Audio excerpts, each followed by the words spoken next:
Selanjutnya akan dibahas mengenai beberapa skenario yang mungkin diterapkan ketika new normal khususnya di sektor pendidikan. Ini ada salah satu artikel yang ditulis oleh Shalabi Ihsan dengan judul Skenario Pendidikan Masa New Normal di websitenya republika.co.id. Ini dikeluarkan pada tanggal 11 Juni 2020 hari Kamis jam 13.58. Di sini disebutkan penulis menyatakan bahwa setidaknya ada 3 skenario besar yang bisa diaplikasikan ketika new normal. Pertama, ada skenario optimistis yang menyatakan bahwa peserta didik kembali ke sekolah atau kampus dan proses pembelajaran untuk tahun akademik dimulai pada Juli 2020. Dan skenario ini, semua layanan pendidikan dibuka, proses pembelajaran dan pertemuan tatap muka pun dilakukan sebagaimana layaknya masa sebelum adanya wabah COVID-19 ini.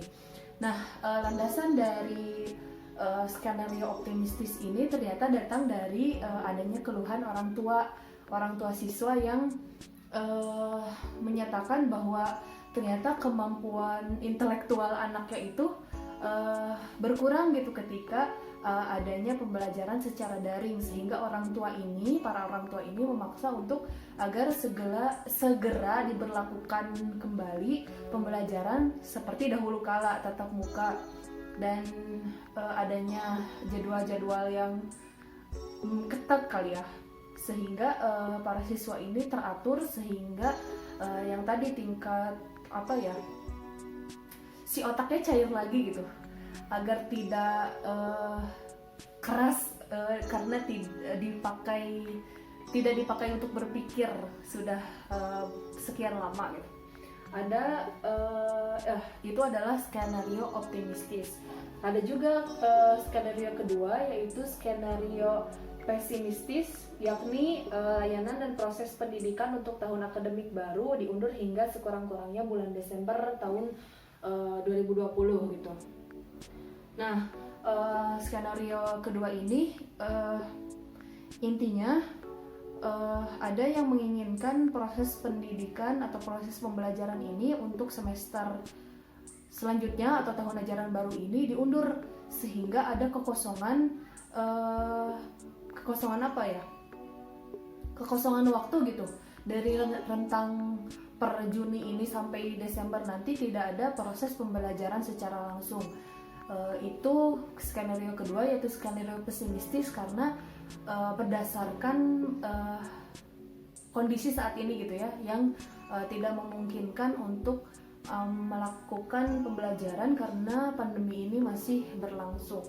Ada juga skenario moderat, yakni tahun akademik tetap dimulai bulan Juli 2020, tetapi dengan pendekatan dan mekanisme proses pendidikan yang perlu diatur lebih lanjut. Dalam konteks ini terdapat 2 pendekatan. Pertama, pendekatan 100% daring, yakni seluruh rangkaian proses pembelajaran sebetulnya dilakukan secara online. Dan kedua, pendekatan blended learning, yakni menggabungkan pendekatan daring dan luring. Jadi skenario ketiga ini, skenario moderat ini mencanangkan bahwa proses tahun ajaran baru tahun ini tetap dimulai pada bulan Juli, tetapi teknisnya dilaksanakan secara daring dan luring atau blended tadi.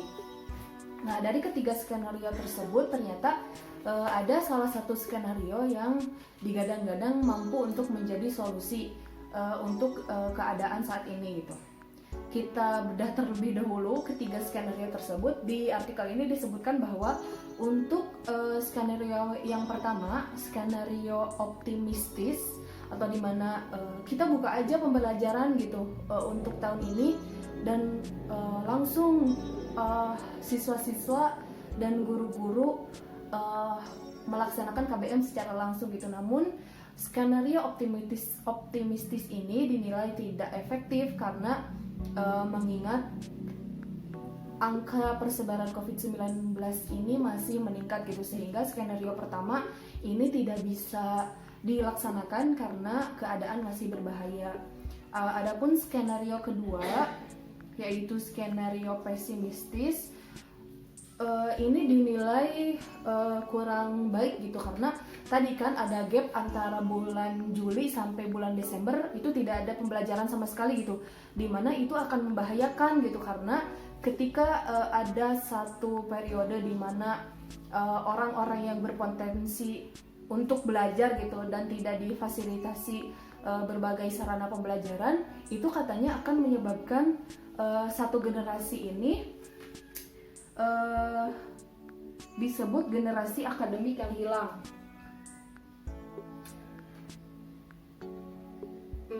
Atau bahasa kerennya itu akan terjadi lost academic generation di dunia pendidikan secara nyata gitu.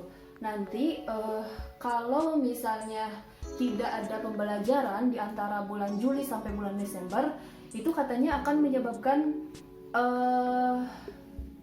orang-orang di sektor pendidikan itu tidak memiliki kemampuan apapun gitu. Secara kualitas mereka akan mengalami penurunan jika proses pendidikan tidak dilakukan sama sekali, sehingga dapat dijadikan model dalam proses pembelajaran. Nah, skenario ini tidak bisa dilakukan ya sebenarnya, karena melihat bulan-bulan kemarin kita sudah melaksanakan pembelajaran secara daring, sehingga hal tersebut bisa menjadi landasan gitu bahwa proses pembelajaran ya tetap bisa dilakukan gitu, namun teknisnya berbeda. Jadi tidak ada nih yang namanya stop sekolah dari Juli sampai Desember itu tidak ada pembelajaran sama sekali, itu tidak mungkin terjadi.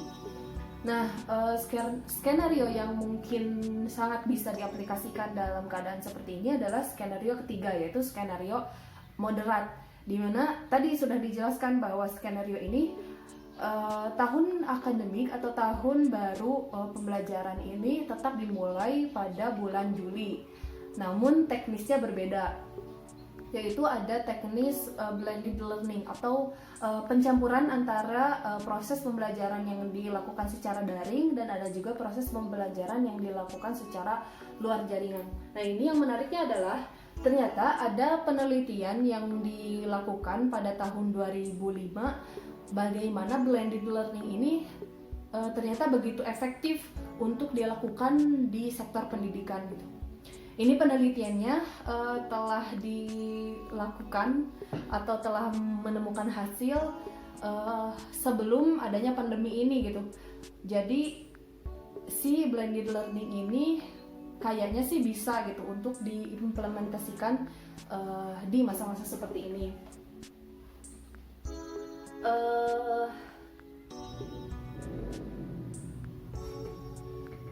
Karya tulisnya itu ditulis oleh Semler S. dalam karyanya Use Blended Learning to Increase Learner Engagement and Reduce Training Costs, atau yang artinya adalah menggunakan blended learning untuk meningkatkan engagement para pembelajar dan mengurangi training cost. Yang ini disebutkan bahwa ternyata blended learning dengan demikian akan memberikan keuntungan, diantaranya fleksibilitas dalam memilih waktu, tempat untuk mengakses pembelajaran dan pemilihan materi-materi yang tepat sehingga dapat disesuaikan dengan kondisi peserta didik dan kapasitas lembaga pendidikan yang bersangkutan. Ada juga dilema ya untuk evaluasi pembelajaran kemarin-kemarin. Banyak yang mengeluhkan kurangnya akses internet dan juga akses listrik di beberapa daerah di Indonesia ini. Namun ternyata blended learning ini tidak strict harus hanya pembelajaran daring aja. Dari katanya juga blended learning, adanya pencampuran antara pembelajaran secara daring dan juga ada pembelajaran secara luar jaringan atau secara langsung. Jadi proses blended learning ini fleksibel dari ukuran waktu, itu bisa dilakukan kapan aja, maksudnya tidak kaku seperti jadwal KBM pada umumnya yang misalnya jam 7 sampai jam 12 itu harus ada di tempat gitu. Tapi blended learning ini ada fleksibilitas dalam segi waktu dan juga tempat tentunya, karena tidak semua orang berada dalam satu tempat yang sama gitu. Nah, ternyata karena skenario tadi itu ditulis dalam waktu yang sudah lama, tanggal 11 Juli kemarin. Nah, ini ada rilis terbaru dari Kemendikbud, yaitu pada tanggal 15 Juni atau 4 hari setelah peluncuran artikel tersebut. Ternyata di sini pemerintah atau khususnya Mendikbud itu mencanangkan menggunakan skenario yang ketiga, yaitu skenario yang moderat, di mana ada beberapa satuan pendidikan yang melaksanakan pembelajaran secara daring dan secara luring di satu waktu gitu. Namun ada pembagiannya ya tentunya. Ini bisa dicek aja secara langsung di YouTube-nya Kemendikbud RI yang berjudul Keterangan Pers Penyelenggaraan Pembelajaran Tahun Ajaran dan Akademik Baru di Masa Pandemi COVID-19. Nah, artinya di sini memang pemerintah sangat serius ya untuk merekonstruksi kembali khususnya di sektor pendidikan gitu. Ada beberapa upaya yang dilakukan agar proses pendidikan ini tetap berjalan. Intinya adalah bagaimana penerapan new normal di sektor pendidikan ini, apakah bisa dilaksanakan atau tidak? Ternyata jawabannya bisa gitu, karena ada protokol-protokol yang sudah dikeluarkan oleh beberapa sektor pemerintahan, beberapa lembaga pemerintahan, diantaranya adalah dari Kemendikbud ini. Dan juga yang ingin saya sampaikan sih sebagai pandangan pribadi, yang namanya belajar itu tidak hanya terbatas gitu ya, dilakukan hanya sebatas di ruang kelas aja gitu, tetapi ada nasihat yang menarik dari salah satu ulama di Bandung yang menyebutkan bahwa setiap tempat itu adalah bisa dijadikan sebagai guru gitu. Jadi ketika kita berada di tempat manapun, ternyata proses pembelajaran bisa dilakukan gitu, bagaimanapun sistemnya, bagaimanapun teknisnya, yang namanya pembelajaran itu tetap bisa dilakukan. Jadi mungkin kurang-kurangi mengeluhnya gitu, karena di sini juga berbagai pihak sudah mencoba yang terbaik yang bisa mereka lakukan untuk membantu sesama. Dan di sini juga salah satunya mungkin saya berharap ini bisa berkontribusi pada sektor pendidikan itu sendiri ya. Mungkin sekian untuk video pada kesempatan kali ini, semoga bisa diambil manfaatnya. Share sebanyak-banyaknya, semoga semakin banyak yang mengetahui hal ini, semakin bisa banyak orang yang mengambil manfaatnya. Sekian, assalamualaikum warahmatullahi wabarakatuh.